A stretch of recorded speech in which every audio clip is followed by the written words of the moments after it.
I'm living alone here in the province, and this is my story. I'm doing farming, planting maize or corn, and then peanut. I have a little chicken. There, chicken. And I have small backyard over there. This is my house. And I have goats there. I have 6 goats.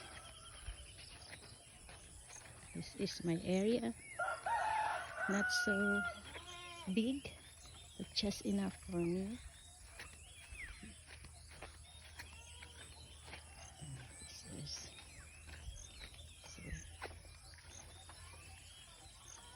Those are my peanuts.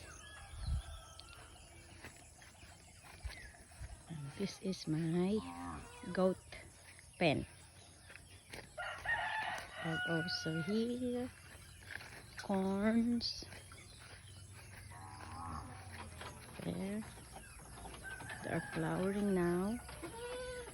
And these are my goats. Oh, yeah.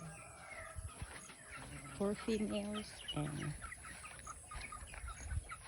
2 males. This one. Oh, it's my chicken. Look. I have 2 roosters. This is my life. Simple one, but I'm happy and enjoying the life